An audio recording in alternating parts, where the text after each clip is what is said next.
10 second में आपको speed को कम करना है और साथ ही साथ यहीं से जो हॉरिजेंटल सैटेलाइट है उसे वर्टिकल, जो क्षैतिज है उसे ऊर्ध्वाधर करना शुरू कर दिया जाता है। और उतरने पर लैंडर या रोवर और उसके अंदर जो भी स्थापित इक्विपमेंट है, डिवाइसेस हैं साइंटिफिक, उनको कोई नुकसान नहीं हुआ। इसी को कहा गया सॉफ्ट लैंडिंग। 23 अगस्त 2023 हमने इतिहास को बनते देखा है। सामान्यतः हम इतिहास पढ़ते हैं, लेकिन बहुत कम ऐसा अवसर होता है जब हम अपने सामने इतिहास को क्रिएट होता देखते हैं। और हम सभी भारतीयों के लिए बड़ा ही गौरव का वो क्षण और पल था जब हमारे चंद्रयान 3 मिशन से लैंडर ने सॉफ्ट लैंडिंग की और पूरा भारत ही क्या, पूरा विश्व झूम उठा। एक बात, बहुत कम मौके ऐसे आते हैं जब आप किसी टॉपिक पे चर्चा करते हैं और वो चर्चा करते वक्त वास्तव में आप इतने प्रफुल्लित हो उठते हैं, आप इतने प्रसन्न होते हैं कि आप अपने दिमाग के साथ अपने भावनाओं को भी नियंत्रित करने में थोड़ी परेशानी पाते हैं, मुश्किल पाते हैं। ये क्षण वैसा ही है मेरे लिए, क्योंकि जब बहुत 2000 के दशक से ही, अगर हम शुरुआत से ही देखें, जब हमारा चंद्रयान 1 मिशन हुआ, फिर चंद्रयान 2 जो 2019 में अनफॉर्चुनेटली अनसक्सेसफुल हो गया, और उसके बाद बहुत सारी चिंताएं, बहुत सारे क्रिटिसिज्म पढ़े गए, सुने गए, और हुआ कि अब इंडिया क्या करेगा। और वो हमने जब कर दिखाया तो ऑब्वियस सी बात है, जिसे कहते हैं वास्तव में गौरव से हर भारतीय का सीना 56 इंच का हो गया। आज बात चंद्रयान की सफलता की, और मैं इसमें 3-4 चीजें आपसे शेयर करना चाहता हूं। सबसे पहले तो देखिए, हम इसके एक ऐसे एस्पेक्ट पे आते हैं जिससे हमें, हर स्टूडेंट को, हर व्यक्ति को अपने लाइफ में सीखना होता है। वो ये कि असफलता को हार ना मानो, बल्कि उसे जीतने की सीढ़ी बना लो। यही इसरो, जिस पर कितने कमेंट किए गए, और विकसित देश जो हमेशा चाहते थे कि भारत तो जादू टोना और सपेरों का देश कहा जाए, वो हंसते थे जब हम कोई भी वैज्ञानिक बात कहते थे या उपलब्धि की शुरुआत करने की कोशिश करते थे। ये वही देश है जहां इसरो की शुरुआत साइकिल पर रॉकेट लेकर जाते हुए, एक फोटो आपने देखा होगा, उससे शुरू की गई। और बहुत दिन नहीं हुआ, आप सब जानते होंगे कि 2014 में जब हमने मंगलयान किया, तो ये न्यूयॉर्क टाइम्स का फोटो है, कार्टून छपा न्यूयॉर्क टाइम्स में। ये देखिए, एलीट स्पेस क्लब में विदेशी बैठे हुए हैं, एसी कमरा है और अपनी बात कर रहे हैं, और वो पेपर पढ़ रहे हैं, इंडियाज मार्स मिशन, और दरवाजा बंद है।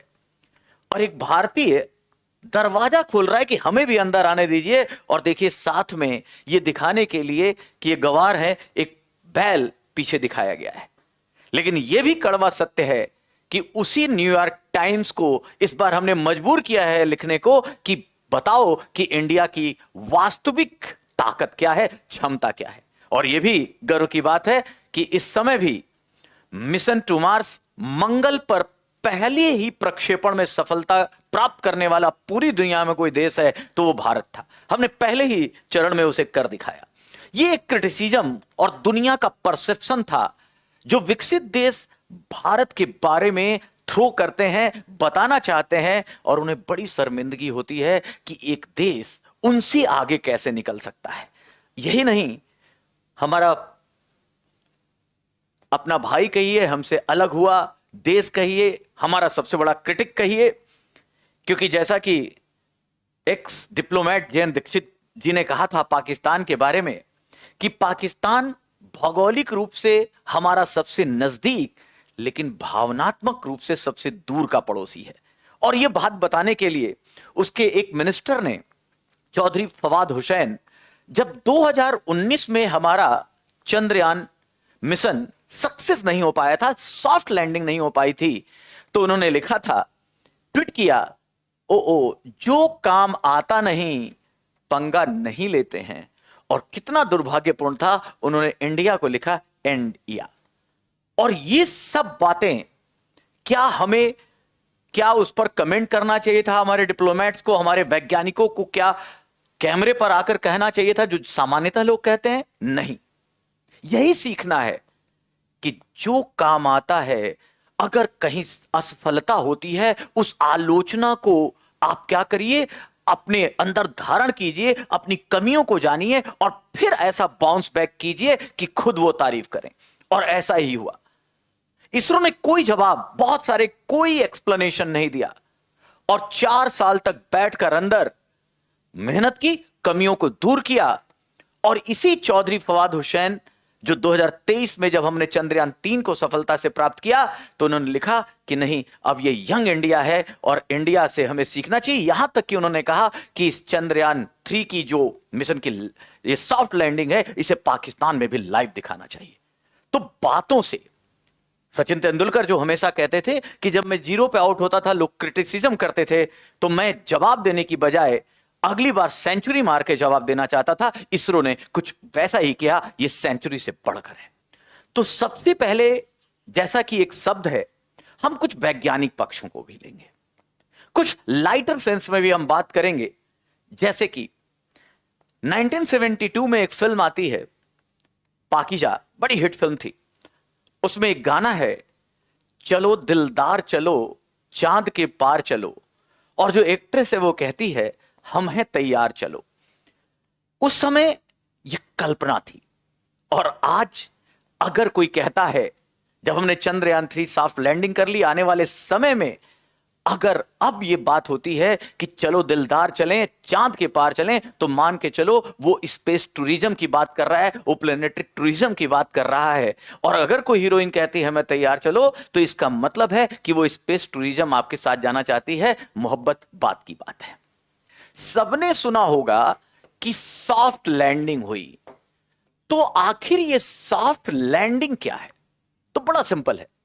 सॉफ्ट लैंडिंग का मतलब है कि जैसे ये मून का सरफेस है और यहां से जब आपका प्रोपल्सन मॉड्यूल जो इसमें था, उस प्रोपल्सन मॉड्यूल से जब ये अलग हुआ लैंडर, और लैंडर के अंदर ही था रोवर, और जब ये सतह पर, चंद्रमा की सतह पर उतरा, तो लैंडर को या उसके किसी भी पेलोड को, जो उसके अंदर मशीनरी है, उसको किसी भी तरह का नुकसान नहीं हुआ। तो सॉफ्ट लैंडिंग का अर्थ यह है कि चंद्रमा की सतह पर उतरा और उतरने पर लैंडर या रोवर और उसके अंदर जो भी स्थापित इक्विपमेंट है, डिवाइसेस हैं साइंटिफिक, उनको कोई नुकसान नहीं हुआ। इसी को कहा गया सॉफ्ट लैंडिंग।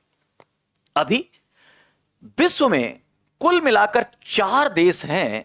इंडिया चौथा देश बना, अमेरिका, रशिया, चाइना, इसके बाद भारत चौथा देश बना जिसने सॉफ्ट लैंडिंग की है। चंद्रमा के साउथ पोल पर सॉफ्ट लैंडिंग करने वाला विश्व का पहला देश बना। मतलब चंद्रमा की सतह पर इक्वेटर के आसपास और नॉर्थ में तो लोगों ने अपनी सॉफ्ट लैंडिंग की है, लेकिन साउथ पोल पर पहली बार सॉफ्ट लैंडिंग करने का क्रेडिट जाता है भारत को। अब आखिर साउथ पोल को लेकर हम क्यों, और पूरा विश्व क्यों भारत को इतना क्रेडिट दे रहा है, और क्यों ऐसा हुआ कि बाकी देश जो नहीं हासिल कर पाए हमने कर लिया? इसमें आपको याद होगा 2019 में केवल भारत नहीं, इजराइल जैसे देश ने भी कोशिश की थी कि साउथ पोल पर लैंडिंग हो, लेकिन फेल हुआ, जबकि scientific and technological advancement Israel का यूनिक है। और यही नहीं, भारत से जस्ट पहले रशिया जैसे देश ने, जो विकसित देश है, रिसोर्स रिच है, उसने लूना 25 के द्वारा साउथ पोल पर लैंडिंग की कोशिश की, लेकिन फेल हो गया और हम सक्सेस हुए। तो सबसे पहले आखिर ये साउथ पोल क्यों टफ माना जाता है? साउथ पोल पर क्यों सामान्यतः देश सफल नहीं हुए, या क्यों साउथ पोल जो है दुर्गम है? इसकी सबसे बड़ी चीज यह है कि माना जाता है कि साउथ पोल के बारे में हमें जानकारी नहीं है, और वहां लाइट, जो प्रकाश है, वो बहुत कम समय के लिए रहता है। तो सबसे पहली चीज, एक तरह से एक अननोन प्लेस है, अननोन प्लेस है। और आप जानते होंगे चंद्रमा पर क्रेटर्स होते हैं। क्रेटर बहुत बड़े गड्ढे, यहां सरफेस बड़ी अनइवन है, कहां पे क्या है, फिर कहां पे कितने बड़े गड्ढे हैं, कैसे क्या है, ये किसी को नहीं पता। इसलिए जो साउथ पोल है, क्योंकि वहां डार्कनेस ज्यादा रही है, वहां इससे पहले कोई स्टडी नहीं की जा सकी है, वहां बड़े बड़े क्रेटर्स मौजूद हैं, अनइवन ग्रेविटेशन है, सरफेस है।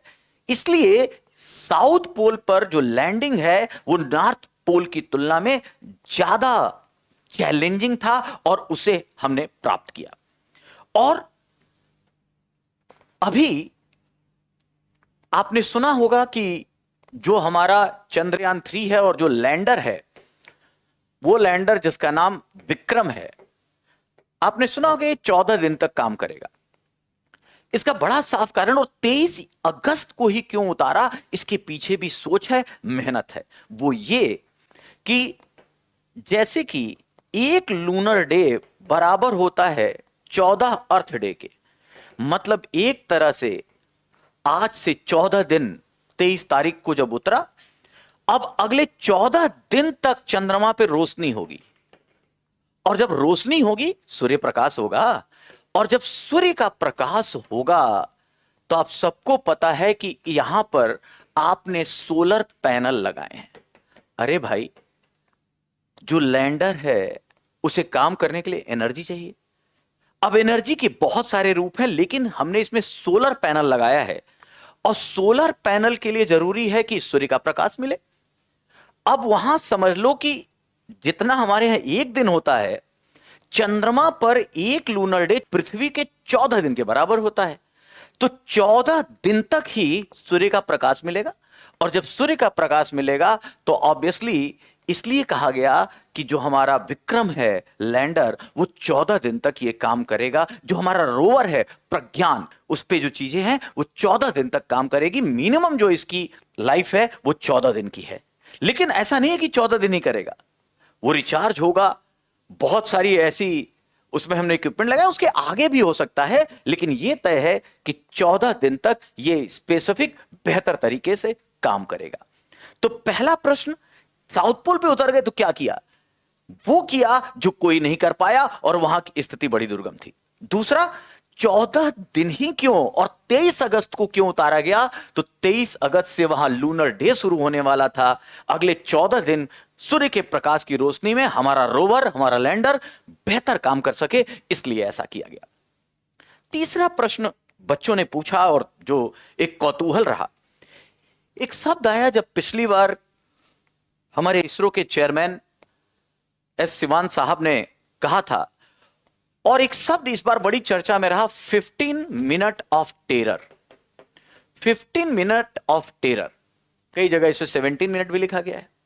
तो 15 या 17 मिनट ऑफ टेरर क्या है, इसको समझने के लिए यह बड़ी सीधी सी बात है। आप सबको या ये पता होना चाहिए कि इसमें हमारे पास इस मिशन में 3 चीजें खास थी: प्रोपल्सन मॉड्यूल, लैंडर और रोवर। तो प्रोपल्सन मॉड्यूल जब चंद्रयान आया तो चंद्रमा की सतह के 100 किलोमीटर ऊपर ये अपना अब चक्कर लगा रहा है। प्रोपल्सन मॉड्यूल अभी कार्यरत है, प्रोपल्सन मॉड्यूल भी अभी कार्य कर रहा है, लेकिन चंद्रमा की सतह पर उतरा क्या?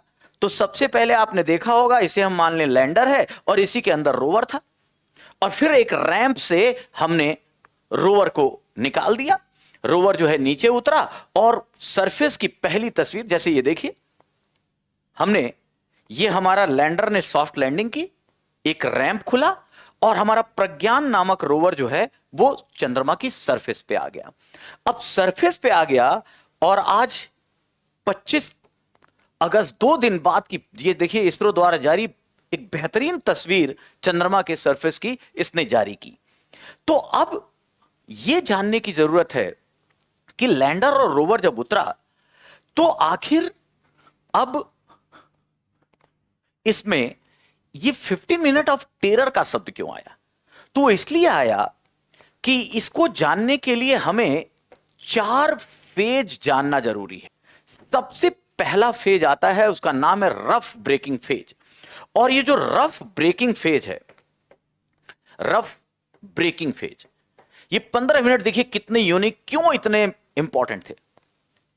यहां होता यह है कि आप देखिए बहुत तेजी से जब चक्कर लगाता है हमारा जो सैटेलाइट है, रफ ब्रेकिंग फेज वो चरण है जब लगभग चंद्रमा की सतह से 30 किलोमीटर ऊपर यह शुरू होता है। और इसे कुछ ऐसा देखा जाए कि अभी जब ये घूम रहा है तो आपको आश्चर्य होगा, इसकी स्पीड होती है लगभग 6000 किलोमीटर प्रति घंटे। सोचिए 6000 किलोमीटर प्रति घंटे की स्पीड है। और अगर इस स्पीड से कोई नीचे आए तो क्या होगा? तो बड़ा इंपॉर्टेंट होता है अब स्पीड को कम करना। और यही अगर मैं यहां पर अगर एक चीज देखी जाए और 100 किलोमीटर, 30 किलोमीटर, 7.5 किलो 4 किलोमीटर, 6.8 और लगभग 1 किलोमीटर, अगर ये चंद्रमा की सरफेस है और यहां से देखा जाए तो ये जब ऐसे आता है, यहां से ये डिक्लाइनिंग फेज, ये बड़ा इंपॉर्टेंट होता जाता है। और जब ये किलोमीटर में है, जब यहां से डिक्लाइनिंग होता जाता है और यहीं पर हम लगातार 2 काम करते हैं। जो 15 मिनट ऑफ टेरर है, इसमें 2 चीजें करनी पड़ती हैं। एक, जो सैटेलाइट है, लैंडर है, उसकी स्पीड कम करनी पड़ती है क्रिटिकली। और दूसरा, साथ ही साथ डायरेक्शन को भी बदलना पड़ता है। इसीलिए यह क्रिटिकल है, क्योंकि आप देखिए सबसे पहले जब यहां पर है और यहां आते आते इसकी स्पीड 6000 किलोमीटर पर आवर की है। अगर हम फिजिक्स या मैथमेटिकली देखें तो 1.68 किलोमीटर पर सेकंड की है। लेकिन कितने एक सेकंड में सोचिए 1.6 किलोमीटर। अब क्या होगा? यहां आने के बाद हमें स्पीड घटानी है। और जब स्पीड घटानी है और यहां से यहां तक का जो समय है, आप सोचिए 15 मिनट के अंदर में है। और इतनी देर में 2 चीजें हैं। यहां जो हमारा सैटेलाइट घूम रहा है, सैटेलाइट को सामान्यतः हम ऐसे बना देते हैं, जो सैटेलाइट घूम रहा है वो सैटेलाइट अभी हॉरिजॉन्टल है, क्षैतिज है। कहने का मतलब यह है कि अभी क्या हो रहा है, तो सैटेलाइट ये चंद्रमा के सतह के पैरेलल ऐसे घूम रहा है। और जब ऐसे घूम रहा है तो वो तो पैरेलल है और हमें उसको वर्टिकल उतारना है। आप सोचिए जैसे ये पेन है, अब ये पेन है चंद्रमा की सतह के साथ ऐसे घूम रहा है और ऐसे घूम रहा है, तो ऐसे तो लैंडर उतरेगा नहीं ना, हमारे सारे इक्विपमेंट, सारी चीजें खराब हो जाएंगी। हमें इसे कैसे उतारना है? वर्टिकल, ऐसे 90 डिग्री कि आराम से पैर पे आए, अपने पैरों पर आकर यहां लैंड कर जाए। अब समस्या यह थी कि यहां से अब ये दोनों चीजें शुरू होती हैं और ये बड़ा टिपिकल टाइम है। चंद्रयान 2 या बाकी जितने देशों के मिशन है इसी में फेल हुए। होता क्या है, 30 किलोमीटर जिससे मैंने कहा कि ये रफ ब्रेकिंग फेज है, उसके बाद 7.4 किलोमीटर पर जब चंद्रमा की सतह से दूरी 7.4 किलोमीटर होती है तो इसे बोलते हैं altitude hold phase. Altitude hold phase, यहां यह मान के चलिए कि 10 सेकेंड का यह समय होता है, मात्र 10 सेकेंड का। और 10 सेकेंड में आपको स्पीड को कम करना है और साथ ही साथ यहीं से जो हॉरिजॉन्टल सैटेलाइट है उसे वर्टिकल, जो क्षैतिज है उसे ऊर्ध्वाधर करना शुरू कर दिया जाता है। और यह वो समय है, यहां पर अगर बहुत ही प्रिसाइज, बहुत ही अचूक तरीके से हर सिस्टम काम करे, नहीं तो एक भी सेकंड की फेल्योर पूरे सिस्टम, पूरे प्रोग्राम को नष्ट कर सकती है। उसके बाद जब हम और नीचे आते हैं लगभग 6.8 किलोमीटर के आसपास, या हम ये कहें सीधा कि अगर हम 6.8 किलोमीटर के आसपास आने के बाद हम जो हॉरिजॉन्टल है उसे वर्टिकल की ओर और तेजी से मोड़ते हैं, ये एक इंपॉर्टेंट फेज होता है। और उसके बाद एक फाइन ब्रेकिंग लगभग 1 किलोमीटर पर जो तीसरा स्टेज है, इसको बोलते हैं fine braking phase, rough braking phase, altitude hold phase, और अब आता है फाइन ब्रेकिंग फेज।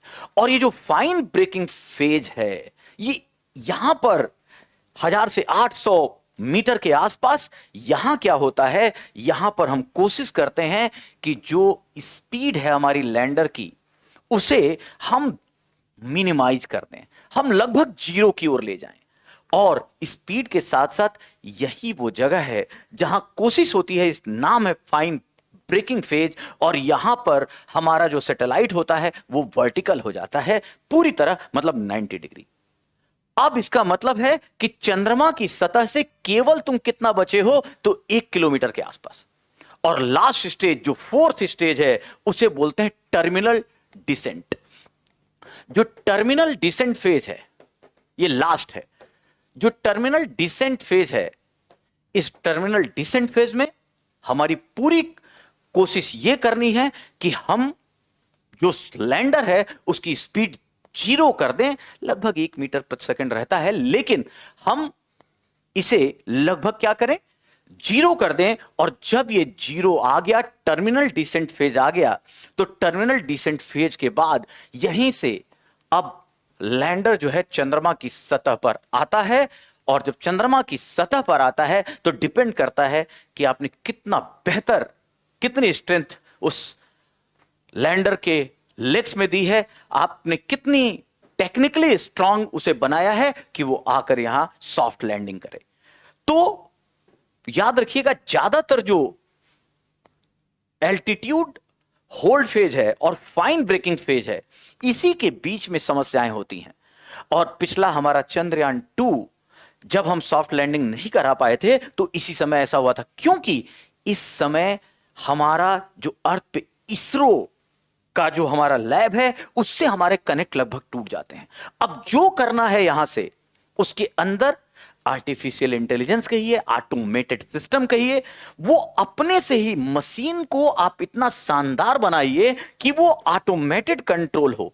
क्योंकि अगर आप कोशिश करेंगे कि यहां बैठकर बेंगलोर में, आप जानते हैं जो बयालू में बेंगलोर में हमारा डीप स्पेस स्टेशन है, वहां से एक मैसेज जाता है, वहां से जो है मैसेजिंग होती है, और आप जानते होंगे कि लगभग 1.3 सेकंड लगता है।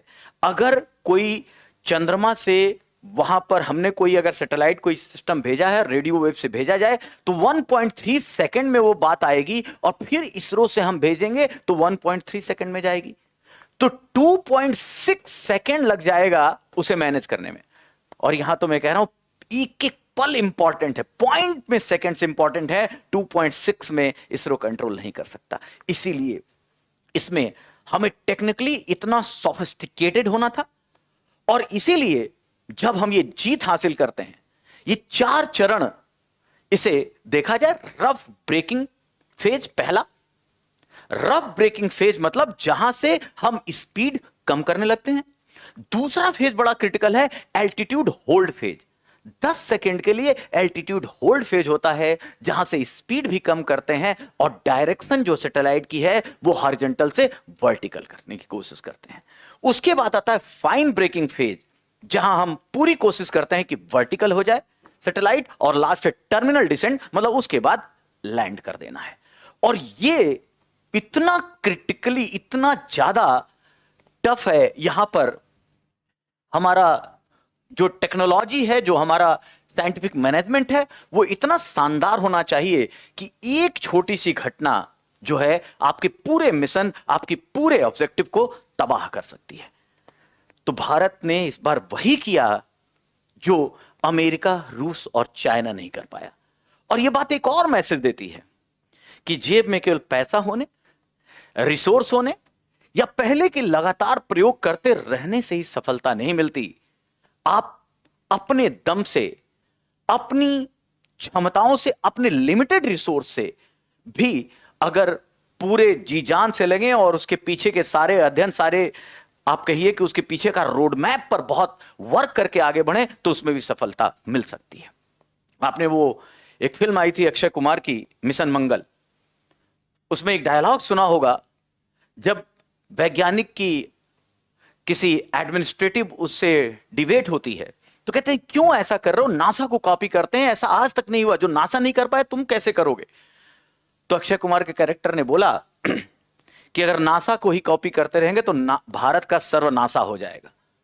तो इसीलिए अब भारत ने वो मैसेज दिया कि हम केवल सीख कर और केवल कॉपी कैट नहीं है, आप हमसे सीखिए। जो वैज्ञानिक क्षमता स्पेस में जो एक सुपर पावर के रूप में हमारे वैज्ञानिकों ने हमें उभारा है, जो इंटरनेशनल क्रेडिबिलिटी दी है, ये तो अनपैरेलल है।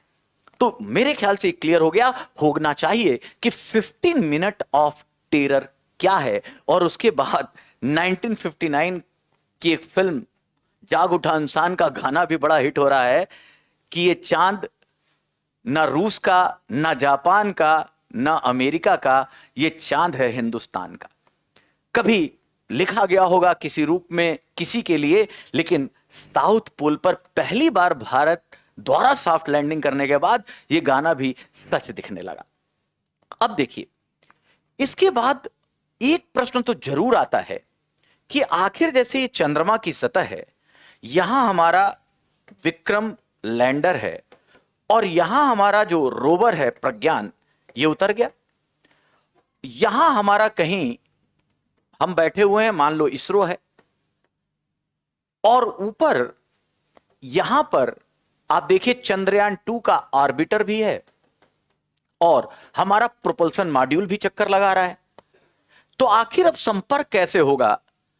तो प्रज्ञान से सारी जानकारी, जो प्रज्ञान है वो विक्रम, मतलब हमारे लैंडर, ये लैंडर है और ये रोवर है, ये विक्रम को देगा और विक्रम से जो हमारी जानकारी होगी वो सीधे इसरो के पास आएगी। और यही नहीं, हमारा कनेक्ट जो है पीएम और ऑर्बिटर से भी लगातार इसरो से बना हुआ है। इस पर इतना बेहतरीन टेक्नोलॉजिकल एडवांसमेंट के तहत इसरो ने काम किया। प्लान ए, प्लान बी सब तैयार था। अगर किसी भी रूप में कहीं कोई कमी आई तो ऑर्बिटर जो चंद्रयान 2 का था उससे लगातार जुड़ाव बना हुआ है। और जो पहले की खामियां थी स्ट्रेंथ को लेकर, थ्रस्ट को लेकर, वो सारा ध्यान दिया गया। आपको आश्चर्य होगा जब लैंडर उतरा तो इसमें 12 इंजन लगाए गए थे और 12 इंजन में 4 थ्रस्ट के लिए थे कि अगर जैसे भी जो स्पीड कम करने में किसी तरह की समस्या ना हो। और आपको यह भी पता होगा कि जो चंद्रमा की सतह है, जब हम इतनी स्पीड से नीचे आकर इसकी सतह पे उतरेंगे तो सतह पे उतरेंगी तो बड़ी मात्रा में धूल उड़ेगी। और जब धूल उड़ेगी, जैसे बच्चों के मन में या सबके मन में होगा कि जब लैंडर उतर गया तो आखिर रोवर उसी समय क्यों नहीं उतार दिया गया? हमने समय क्यों लिया? समय इसलिए लिया क्योंकि ये धूल इतनी मात्रा में होती कि रोवर में लगे इक्विपमेंट खराब हो सकते थे, सेंसर खराब हो सकते थे।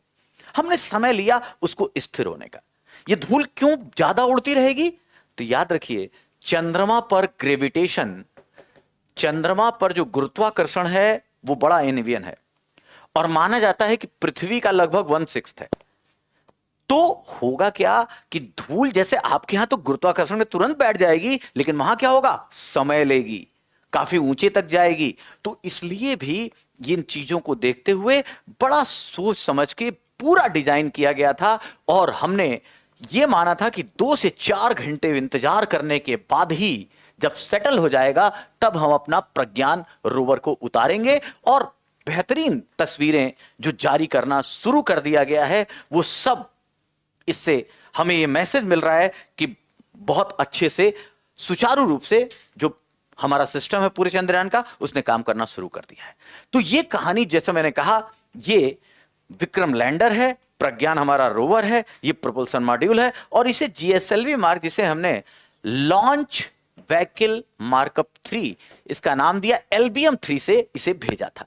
ये 4 हमारे हीरो हैं, इससे भेज दिया गया, इसका काम खत्म है। ये तीनों काम कर रहे हैं और अगले 14 दिन तक देखिए दुनिया को कैसे कैसे रिजल्ट मिलते हैं। इन सब के बाद एक और चीज आती है कि आखिर जब इतना सब किया गया, जब ये सब हो गया, तो आखिर ऑब्जेक्टिव ये होगा क्या, इसका उद्देश्य क्या है? क्या मिलेगा या क्या करने जा रहा है, किस चीज को यह समर्पित है।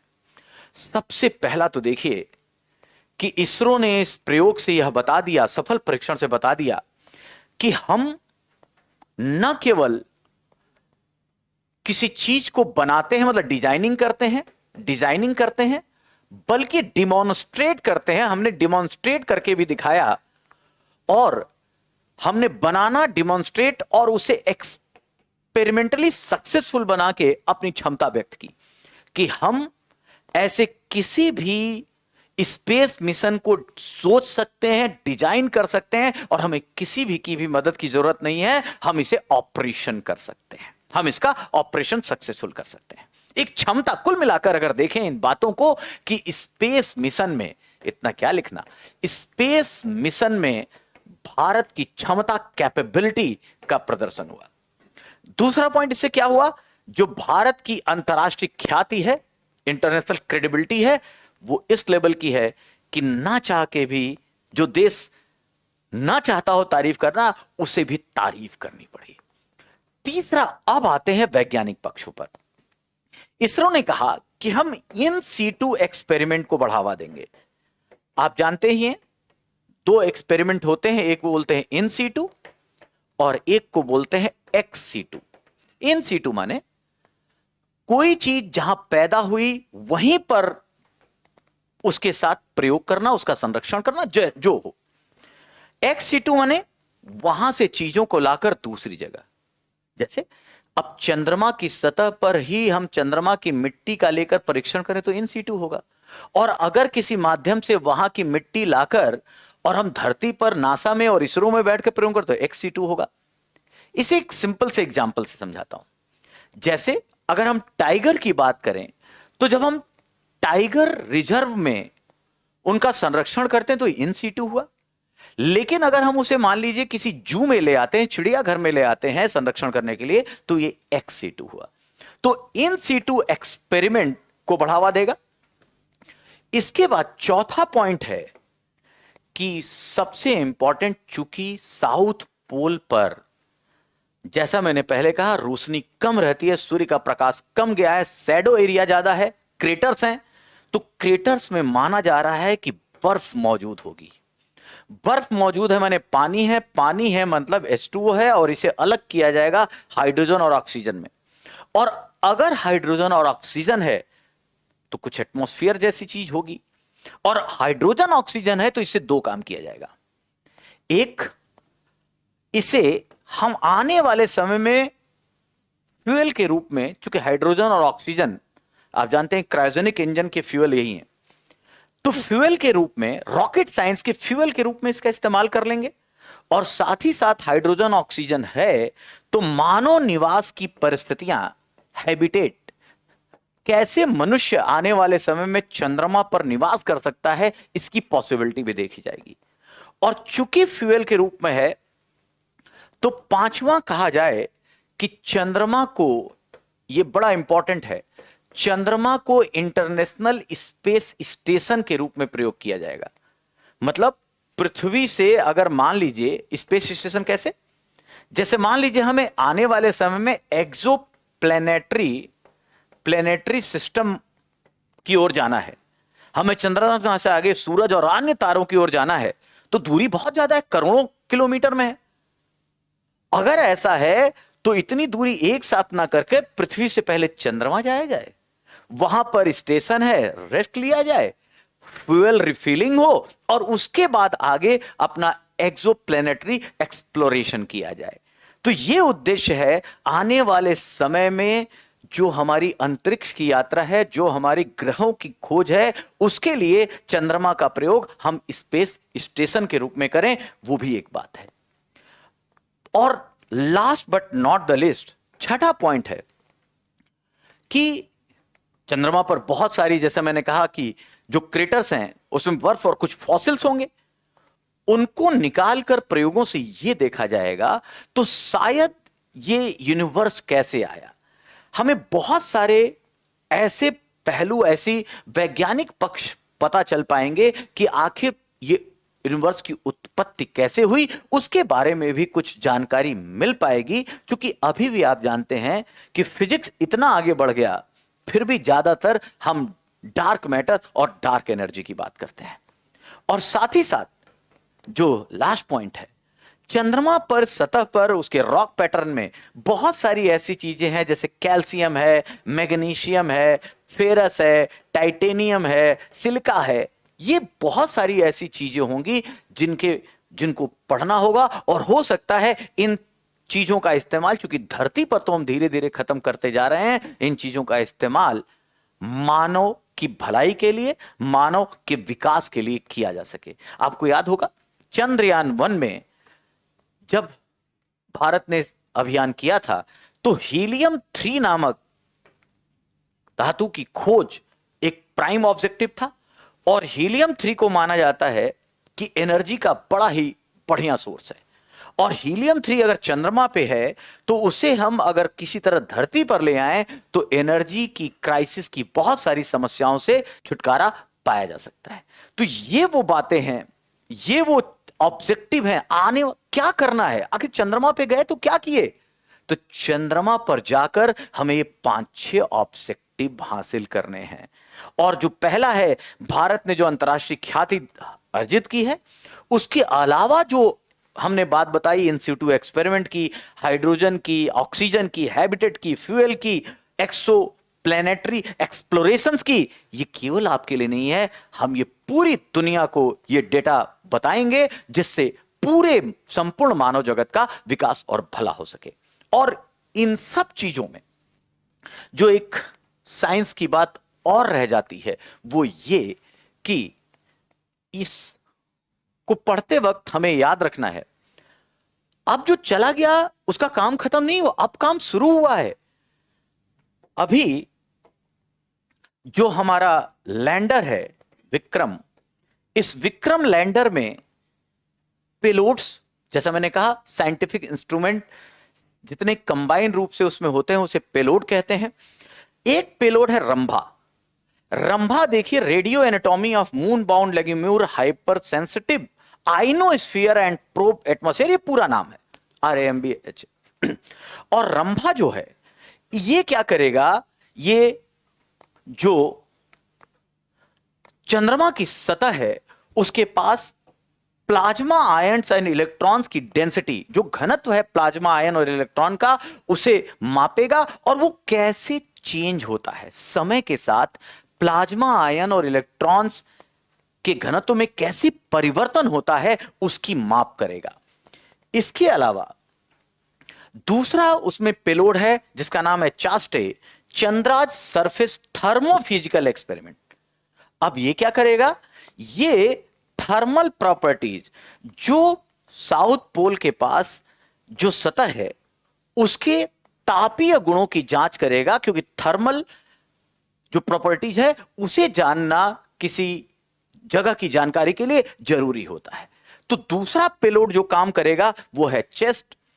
उसके बाद तीसरा पेलोड है वो लूनर सेस्मिक, जो जिस तरह पृथ्वी पर भूकंप आते हैं उसी तरह चंद्रमा की सतह पर किस तरह का वाइब्रेशन होता है, किस तरह की भूकंप स्थिति आती है, और इसी आधार पर जब कोई ऐसा वाइब्रेशन आया तो यह देखा जाएगा कि आखिर चंद्रमा का क्रस्ट और मेंटल ये किस तरीके से बना है उसके बारे में जानकारी हासिल की जाए। जैसे पृथ्वी का क्रस्ट, मेंटल और कोर के बारे में हमें जानकारी है, वैसे ही जब सेस्मिक पैटर्न हम चंद्रमा का जान जाएंगे तो उसके बारे में वहां की सतह की जानकारी प्राप्त करने की कोशिश करेंगे। और लास्ट चौथा जो मेजर पेलोड है उसका नाम है लेजर रेट्रो रिफ्लेक्टर एरे। ये क्या है, ये एक पैसिव, एक निष्क्रिय प्रयोग है। ये क्या करेगा, ये डायनेमिक्स ऑफ मून सिस्टम, ये पूरे जो चंद्रमा की जो प्रोसेस है, व्यवस्था है, जो पैटर्न है, उसके बारे में, उसकी डायनेमिक्स, उसकी गतिशीलता को एनालाइज करने का प्रयास करेगा। तो कुल मिलाकर अगर हम देखें तो लैंडर के जो 4 मेजर पेलोड हैं वो ये है, और जो हमने रोवर विक्रम उतार दिया उस विक्रम में दो पेलोड बड़े इंपॉर्टेंट है। एक है लेजर इंड्यूस्ड ब्रेकडाउन स्पेक्ट्रोस्कोप है, एक स्पेक्ट्रोस्कोप है जिसका नाम है लिप्स। ये क्या करेगा, ये वहां की जो सरफेस है, वहां से लूनर सरफेस पे जो चीज मिलेगी उसकी क्वालिटेटिव और क्वांटिटेटिव, मतलब मात्रात्मक और गुणात्मक, कुल मिला के एलिमेंटल एनालिसिस करेगा। एलिमेंटल एनालिसिस मतलब कि जो वहां का मिनरोलॉजिकल पैटर्न है, जो वहां की जो मिनरल है उसका कंपोजिशन कैसा है, केमिकल कंपोजिशन कैसा है, उसकी जांच करेगा कि किस तरह से यहां चीजें, कौन सी चीजें ज्यादा मात्रा में हैं और किस तरीके से बनी हुई हैं। और दूसरा है, उसका नाम है अल्फा पार्टिकल एक्सरे स्पेक्ट्रोमीटर, एपेक्सस। ये क्या करेगा, जैसा मैंने कहा था कि चंद्रमा पे बहुत सारे ऐसे मिनरल होने की संभावना है जिसे भविष्य में मानव विकास से जोड़ा जा सके। ये क्या करेगा, तो ये magnesium, aluminium, silica, calcium, titanium, ferrous जैसे लूनर सॉइल, जो चंद्रमा की मिट्टी है, सतह पर जो मिट्टी है और जो चट्टाने हैं, उन चट्टानों में किस तरह के हमारे पास इस तरह के एलिमेंटल कंपोजिशन क्या है, उसकी जांच करेगा। तो 4 मेजर जो आपके पेलोड्स हैं वो हैं लैंडर के, और 2 मेजर पेलोड हैं रोवर के। इनके साथ जानकारी हासिल की जाएगी। और याद रखिए, जैसा कहा, एक नाम जो अभी छुप गया है लैंडर के बाद, प्रोपल्सन मॉड्यूल। जब चंद्रमा की सतह से 100 किलोमीटर ऊपर ये प्रोपल्सन मॉड्यूल, यही प्रोपल्सन मॉड्यूल अपने साथ लैंडर रोवर को लेकर गया था। ये काम कर रहा है और इसमें एक बड़ा बढ़िया पेलोड है जिसका नाम है सेप। ये क्या कर रहा है, ये हैबिटेट प्लेनेट, ये पोलरीमेट्री पे आधारित है। और ये क्या करेगा कि वहां पर दूसरे ग्रहों से जो आने वाली लाइट है, प्रकाश है, उसके रिफ्लेक्शंस को पढ़ेगा और उसके रिफ्लेक्शंस का अध्ययन करके पता करेगा कि क्या पृथ्वी जैसी परिस्थितियां कहीं और भी हैं, क्या हैबिटेट के लिए किसी अन्य जगह भी प्रयास किया जा सकता है क्या। तो सेप एक बहुत इंपॉर्टेंट पेलोड है। आने वाले समय में इसके बारे में हम ज्यादा से ज्यादा जानेंगे। तो कुल मिलाकर आप देखें तो जैसा मैंने कहा कि 7 मुख्य, इससे ज्यादा है लेकिन 7 पेलोड आपको जरूर पता होने चाहिए जिसके आधार पर यह काम करेगा। एक मैंने कहा प्रोपल्सन मॉड्यूल में है, हमने लैंडर में 4 मुख्य पेलोड की बात की, और जो रोवर है उसमें 2 मुख्य पेलोड की बात की।